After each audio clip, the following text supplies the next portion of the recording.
빛의 신비. 빛의 신비 1단. 예수님께서 세례받으심을 묵상합시다. 그 무렵에 예수님께서 갈릴레아 나자렛에서 오시어 요르단에서 요한에게 세례를 받으셨다. 그리고 물에서 올라오신 예수님께서는 곧 하늘이 갈라지며 성령께서 비둘기처럼 당신께 내려오시는 것을 보셨다. 이어 하늘에서 소리가 들려왔다. 너는 내가 사랑하는 아들, 내 마음에 드는 아들이다.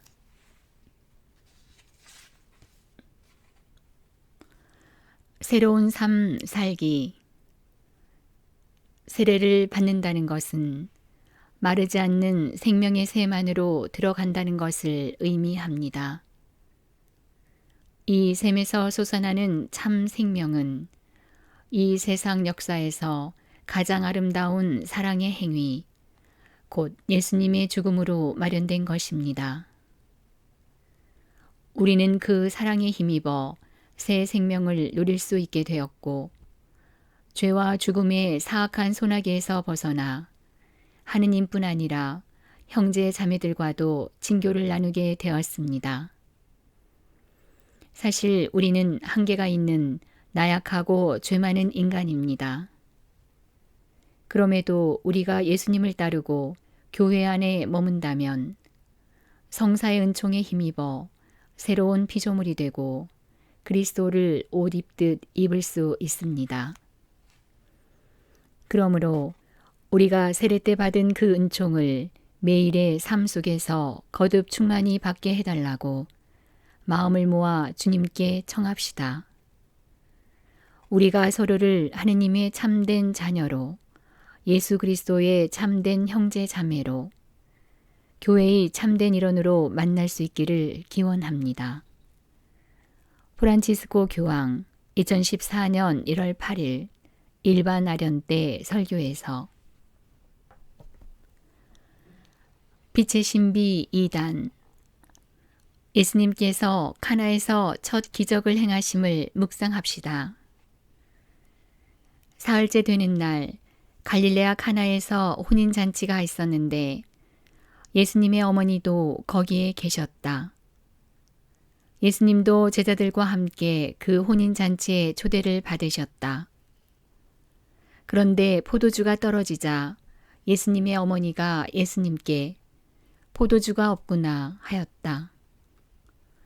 예수님께서 어머니에게 말씀하셨다. 여인이시여, 저에게 무엇을 바라십니까? 아직 저의 때가 오지 않았습니다. 그분의 어머니는 일꾼들에게 무엇이든지 그가 시키는 대로 하여라 하고 말하였다.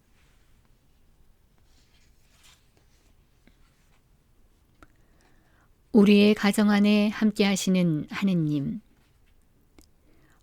우리가 가정에서 맛보는 참 기쁨은 외적인 것에서 오는 것이 아닙니다. 물질적인 것들이나 좋은 조건들 때문에 얻는 것도 아닙니다. 참된 기쁨은 가족들 사이의 깊은 일치에서 오는 것입니다. 그 기쁨은 모두가 마음으로 느낄 수 있는 것이고, 우리가 삶의 여정에서 서로의 버팀목이 되고 함께하는 것이 얼마나 아름다운지를 알게 해줍니다. 이처럼 깊이 있는 기쁨을 느끼게 해주는 근본 토대는 하느님의 현존과 사랑입니다. 하느님은 따뜻하고 자비로우며 모두를 존중해주는 사랑으로 우리의 가정 안에 함께 하십니다. 하느님의 사랑은 무엇보다도 인내하는 사랑입니다. 인내는 하느님의 본성 가운데 하나입니다. 하느님은 우리도 가정에서 서로에게 인내하는 사랑을 실천하라고 가르치십니다. 우리는 서로 인내해야 합니다. 인내하는 사랑을 실천해야 합니다. 그 사랑의 원천이신 하느님만이 서로 다른 것들을 조화롭게 하실 수 있습니다. 하느님의 사랑이 부족하면 가정은 조화를 잃어버리고 개인주의가 만연하게 되며 기쁨이 사라지게 됩니다. 이와 달리 믿음의 기쁨이 넘치는 가정은 자연스럽게 그 기쁨을 이웃에게 전해줍니다. 그런 가정은 지상의 소금이 되고 세상의 빛이 되며 사회 전체를 유익하게 만드는 효소가 됩니다. 프란치스코 교황 2013년 10월 27일 강론에서 빛의 신비 3단 예수님께서 하느님 나라를 선포하심을 묵상합시다. 요한이 잡힌 뒤에 예수님께서는 갈릴레아에 가시어 하느님의 복음을 선포하시며 이렇게 말씀하셨다. 때가 차서 하느님의 나라가 가까이 왔다. 회개하고 복음을 믿어라.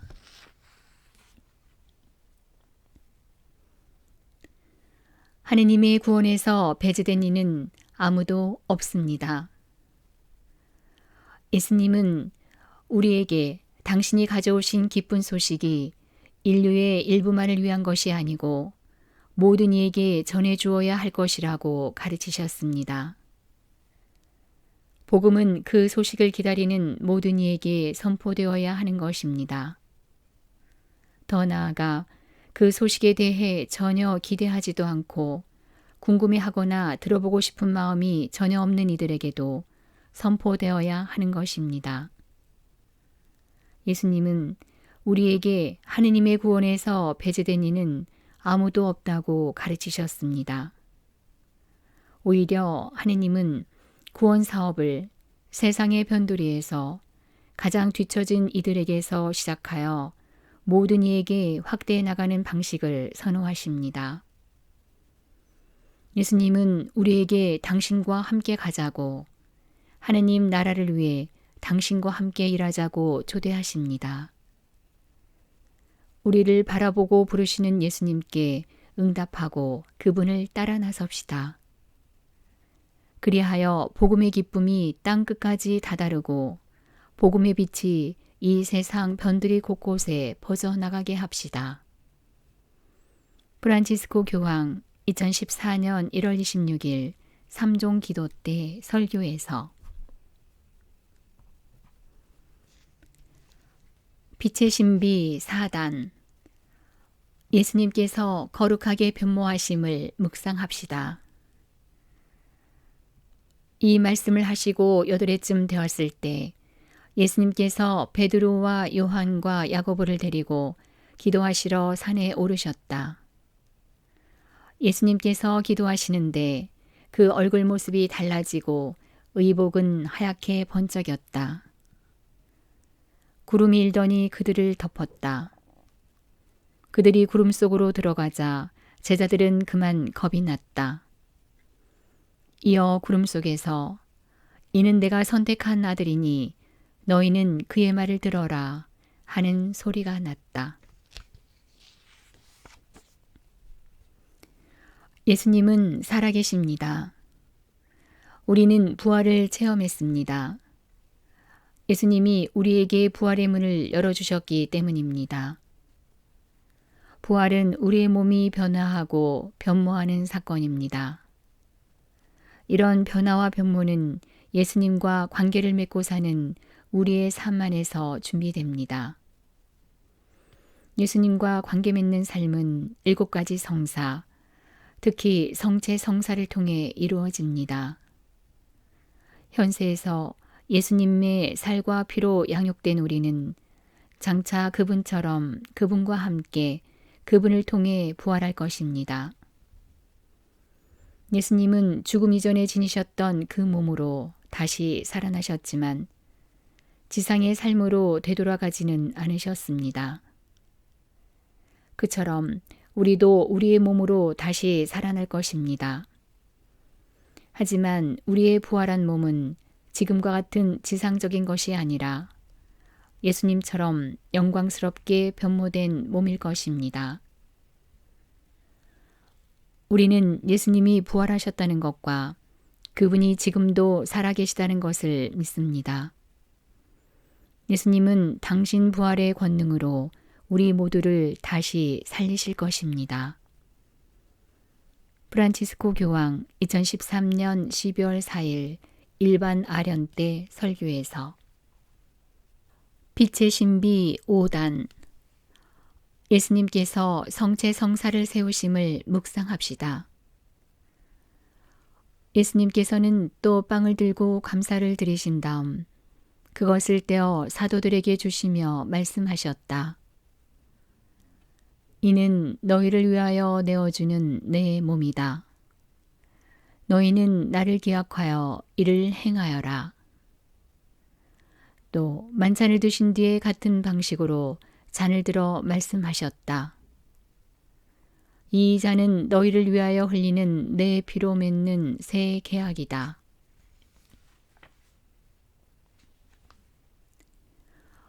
우리를 예수님과 일치시켜주는 식탁.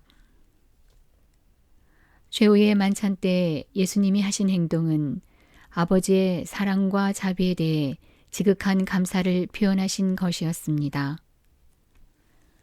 성체 성사는 하느님이 이루신 구원 업적의 정점입니다. 주 예수님은 우리를 위해 쪼개진 빵이 되시고 당신의 모든 사랑과 자비를 우리에게 쏟아주셨습니다. 우리의 마음, 우리의 실존, 우리와 당신 사이, 그리고 우리와 형제 자매들 사이에 관계 맺는 방식을 새롭게 해 주시려는 것이었습니다. 이런 맥락에서 우리가 성체 성사에 참여할 때 영성체를 한다라고 말하는 것은 참으로 의미 깊은 표현입니다. 교회 전통에 따르면 영성체는 라틴어로 콤무니오라고 하는데 이 말은 본래 친교라는 뜻을 지녔습니다. 우리는 성체 성사 안에서 특별히 영성체를 통해 예수님과 친교를 나누는 것입니다. 성령께서는 성찬의 식탁에 참여하는 우리를 예수님과 완전히 하나 되게 해주시고 장차 천상의 식탁에서 이루어질 아버지와의 완전한 친교를 지금 여기에서 미리 맛보게 해주십니다. 천상 식탁에서 모든 성인과 함께 아버지의 얼굴을 직접 배울 기쁨을 성찬의 식탁에서 미리 맛보게 해주십니다. 프란치스코 교황 2014년 2월 5일 일반 아련 때 설교에서